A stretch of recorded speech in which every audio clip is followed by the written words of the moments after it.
Halo, selamat datang kembali. Hari ini kita mau bahas sesuatu yang fundamental banget nih, soal membangun kredibilitas dan kepercayaan. Ini kan kunci pengaruh ya. Kita bakal bedah bareng kutipan dari buku The Principles of Power karya Dion Yulianto. Betul, sumbernya langsung nunjuk ke inti masalah. Bahwa ya kepercayaan itu kayak mata uang dalam hubungan antar manusia. Tanpa itu susah banget mau bangun koneksi, apalagi mempengaruhi orang lain secara positif. Iya kan? Pernah nggak sih Anda mikir, kenapa ya ada orang yang omongannya langsung kita percaya, tapi ada juga yang bikin kita, ragu gitu. Mari kita gali lebih dalam nih. Oke, jadi konsep dasarnya itu ya, sederhana tapi kuat banget. Kalau mau kredibel, ya harus bisa dipegang omongannya, harus jujur. Nah, yang menarik, buku ini nggak cuma teori, ada contohnya. Iya, ini dia nih bagian yang seru. Contohnya Aryabhata ilmuwan India kuno itu kan? Persis. Dan argumen di buku ini yang menurut saya fascinatif, pengaruh Aryabhata itu bukan melulu soal dia jenius matematika atau astronomi loh. Justru kemampuannya membangun kredibilitas dan kepercayaan itu. Itu yang jadi kuncinya. Oh, jadi keahlian aja nggak cukup ya? Perlu ada jembatan kepercayaan itu tadi. Betul sekali.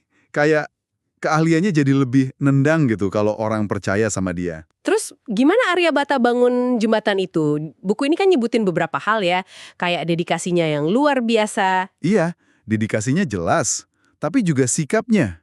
Itu yang ditekankan. Sikapnya gimana tuh? Dia itu rendah hati, santun, terus jadi pendengar yang baik, menghargai pendapat orang lain gitu.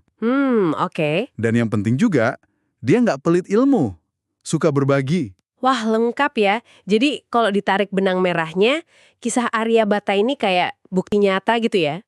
Banget. Kualitas-kualitas tadi bikin dia dihormati banget, sampai penguasa saja minta nasihatnya. Ini nunjukin kalau kredibilitas sama kepercayaan itu sumber pengaruh yang asli, yang tahan lama. Bukan cuma karena jabatan atau posisi. Oke, paham. Nah, ini yang penting buat kita semua nih. Gimana cara kita bisa menerapkan ini dalam kehidupan sehari-hari? Untungnya buku ini kasih panduan praktis ya. Iya, ada 9 langkah praktis yang dirangkum. Cukup konkret kok. Coba kita bahas satu-satu ya. Yang pertama, jelas, kuasai bidang Anda. Jadi ahli gitu ya. Betul.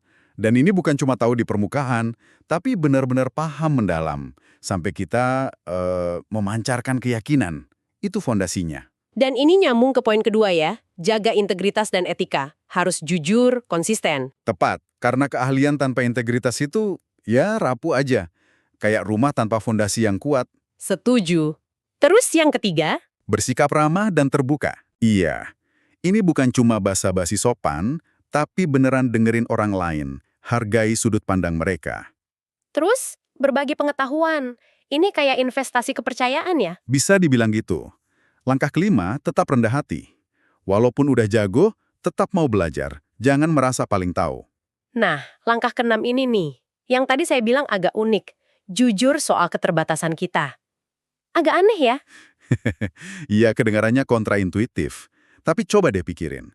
Justru keterbukaan ini yang bikin kita kelihatan manusia. Orang jadi lebih merasa aman, lebih nyambung sama orang yang otentik, yang nggak nutup-nutupin kekurangan. Oh, jadi jujur soal kelemahan itu malah bisa jadi kekuatan ya? Menarik. Betul, ini pertanyaan penting juga buat direnungkan. Gimana keterbukaan ini bisa jadi senjata rahasia kita? Oke, lanjut. Ketujuh, penuhi janji.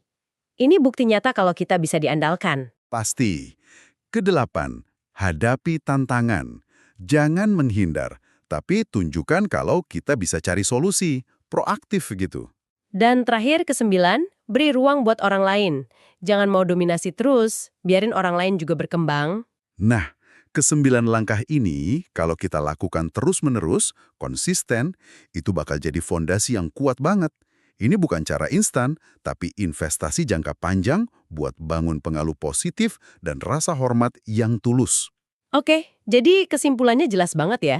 Kalau mau punya pengaruh yang positif dan langgeng, intinya ya bangun dulu kredibilitas dan kepercayaan itu. Contoh Aryabhata ngasih inspirasi, terus 9 langkah tadi itu peta jalannya. Ini soal membangun hubungan yang asli. Ya, bukan sekedar trik atau manipulasi. Nah, sebagai penutup nih, mungkin ada satu hal yang bisa Anda, para pendengar, renungkan. Dari 9 langkah tadi, coba dipikirin langkah mana yang paling menantang buat Anda sekarang. Tapi sekaligus yang paling penting buat bangun kepercayaan di lingkungan Anda. Hmm, Dan terkait yang tadi kita bahas, gimana caranya Anda bisa mulai pakai kejujuran soal keterbatasan Anda itu sebagai kekuatan tersembunyi Anda. pertanyaan yang bagus banget buat jadi bahan refleksi ya. Oke deh, kayaknya itu dulu pembahasan kita kali ini. Semoga ada perspektif baru yang bisa Anda dapatkan. Kalau Anda merasa obrolan ini bermanfaat, jangan lupa ya untuk subscribe channel ini dan mungkin tinggalkan komentar Anda di bawah. Kami senang banget dengar pendapat Anda. Sampai jumpa di pembahasan berikutnya.